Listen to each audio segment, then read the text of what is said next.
What's up guys, my name is Dean, aka the Blue Crusader, and welcome back to their channel. In this video we'll be taking a look at the top 100 Minecraft mods of all time. 100 groundbreaking mods that changed the game and are highly memorable and nostalgic or innovating. This video will be broken down into a series of 10 parts, each in a top 10 style format with 10 mods, with this one being part 7. Let's begin. Buildcraft. Since I featured Industrial Craft 2, it was fitting to also feature Buildcraft, another of the greatest tech mods of all time. Buildcraft is a technology mod adding a ton of features. One main element is pipes. These pipes are used for many purposes, such as the transportation of items, fluids, and mechanical energy between inventories and machine systems. The many different pipe types in the mod have various functions, and they're available in the base materials being wood, cobblestone, normal stone, sandstone, iron, gold, emerald, diamond, and also obsidian. These pipes can be combined with different ones to achieve the necessary setup, and also with pipe sealant to make fluid pipes for moving fluids and liquids, or with redstone for kinesis pipes for moving energy. Buildcraft boasts a series of functional machinery, one of these being the pump, which gathers surrounding liquids and can store them in storage tanks. The mining well digs directly down vertically until it hits bedrock, and it uses mining pipe and various tools to achieve this process.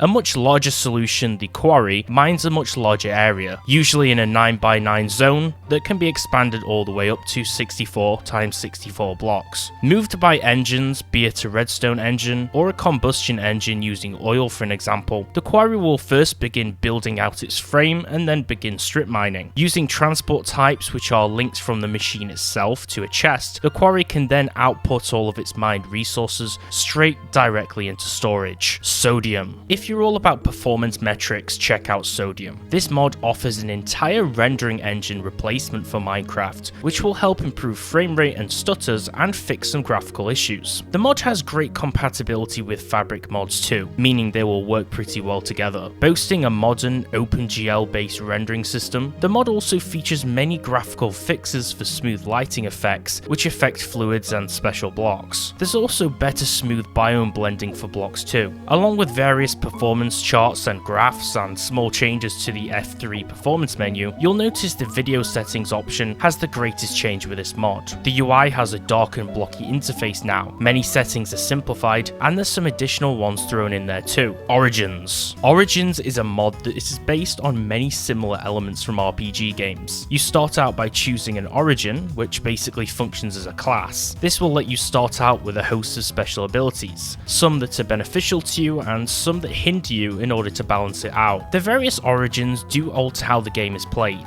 and makes a playthrough fresh and different to the previous. There's 9 origins in the base mod, as well as the human if you want the original experience. The 9 origins include the Enderian, which lets you teleport and have further reach, the Merling for underwater breathing, enhanced speed and sight, Phantom for phasing through blocks and being invisible, the Elytrian, granting you wings by default and a launch ability, Blazeborn, granting fire and poison immunity, the Avian, which gives you slow falling and speed increases, the Arachnid for spider-like climbing abilities and the use of cobwebs, the Shulk, which will give you 9 more inventory slots, enhanced protection, and breaking stone without a pickaxe, and Feline, which offers no fall damage, higher sprinting jumps, night vision, and the ability to scare away creepers. Origins can also be extended using mods, which add more origins to the base mod. This makes the mod more extendable and have a whole host of extra features if you get bored of the default classes. EnhancedVisuals. This immersive mod is all about adding intensity through the use of on-screen visual effects which are displayed on the player's HUD interface. There's many different effects. For an example, an explosion will create dust and debris particles on the screen after a blast. Any damage incoming to the player will display a blood splatter overlay to indicate that you're hurt. Many of these effects can overlay in combination with one another. For an example, in the case that you would get hit by TNT, it would show both of these effects on screen. When you look at Enderman, expect a similar on-screen effect as when you first got spooked by Slenderman, a digitized effect which turns everything in view to static. When swimming below water, you'll also have splashes on screen in your vision. Being burnt by fire will showcase burn marks. Being in a desert for durations or within a snowy climate will show snow and sand splats on screen, depending which place you are. Potion splashes are also effects which display when throwing potions. This helps to make them seem more believable, and it makes magic effects far more enhanced. Dynamic surroundings. For enhancements to both visual and the audible experience in Minecraft, look no further. These elements are slightly lackluster in the original game, but this mod takes things up a level. When rain begins, the mod will create a storm intensity value that will modify what particle effects are used, how dark the sky is, the sound of the rainstorm, and what sounds and sound levels are played. These storms have a key effect upon the rainfall,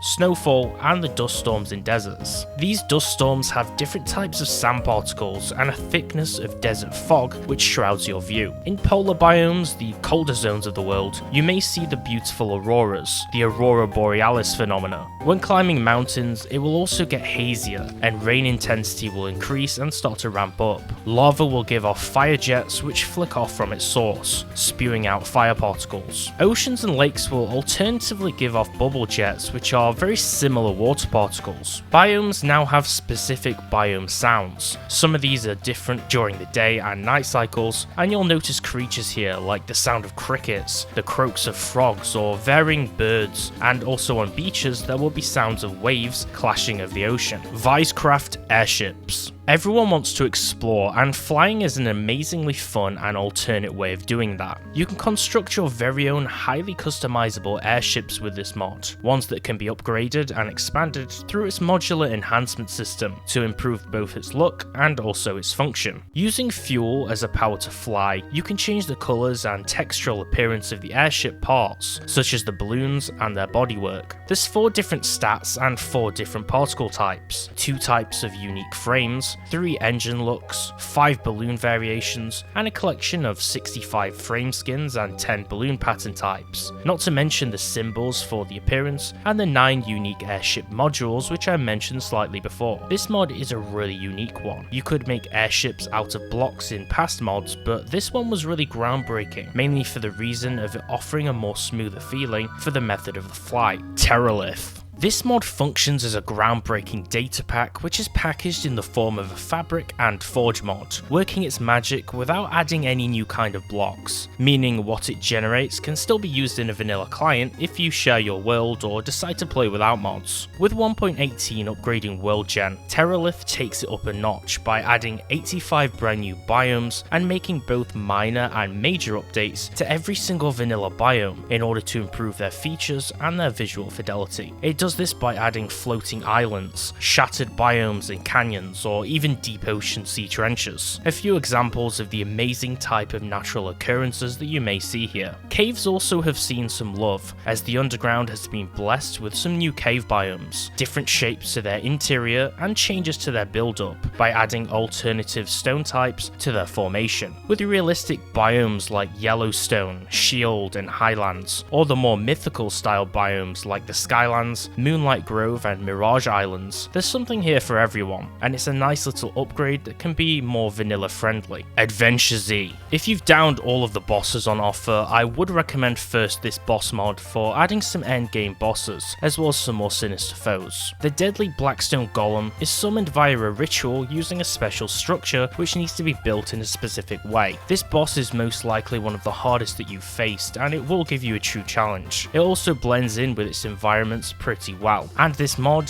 really fits into the 1.16 update. If you bully piglins or mine their precious nether gold or expect them to call some help by summoning the piglin beast, you don't want to mess with this guy. In the Soul Sand Valley, you may notice the Soul Reaper. It's a wither skeleton which is mounted on an equally deadly horse called Nightmare. Nether fortresses are now more mysterious, as necromancers are lurking within. This is also the same for the case of the Blaze Guardians, enhanced blazes which are based on those from the past Minecraft live mob though. The Summoner Skeleton and Guard will spawn during the rare thunderstorms. They look super spooky at nighttime. You may also find the Eye within the Nether upon a special obelisk. If you defeat the Eye, which is a boss, you can reclaim the Ender Dragon's egg. This process will let you hatch the egg over 10 minutes, resulting in a tameable dragon, and if you feed it with raw meat or orc skin, it then grows to an additional stage which makes it rideable using a dragon saddle, and another one which lets you wear a chest upon it for some storage when flying. Epic Fight. The Minecraft combat system has seen some change and it was overhauled back in 1.8. However, it still is very basic and many prefer the old style of combat. If you're somewhat torn or you want to improve the fighting in the game, Epic Fight is perhaps the single best combat mod that you could play to make the game feel more like you're playing some kind of action RPG. This mod lets you experience various different combat styles in battle, and it doesn't just change the player, it changes many of the animations, the attacks and movement of the vanilla mobs, which also makes fighting them slightly different too. The mod functions by letting you alternate between its building mode and its combat system. This is toggled using the R key in game. There are basic attacks, dash attacks, dodging, which can be done by both sliding and rolling, and special attacks for power. Many weapons, some being those added in the mod, and any which you download elsewhere which support the Epic Fight system's interface, now have new attributes and modifiers to their stats, such as armor negation or stun armor and impact, making certain weapons have unique purposes and applications. Many of these weapons also now have special types of attacks, which can be activated by filling the attack points gauge by dealing damage to an enemy, and then you can use a hotkey to perform a special. Many of the abilities are learnt via skill books. These include actions like rolling and more, which must then be learnt by acquiring them as loot. Electroblob's Wizardry. Not to be confused with the other Wizardry mod, this mod boasts very few crafting recipes and less complexity. In fact, you progress throughout the mod via exploration and fighting. As you adventure, you will come upon spellbooks and scrolls and even wands. Wizards can be found in their towers and they will trade with you, letting you buy some rare magic items from them. Alternatively, you can also seek out ruins to look for powerful relics and artifacts. Your goal in the mod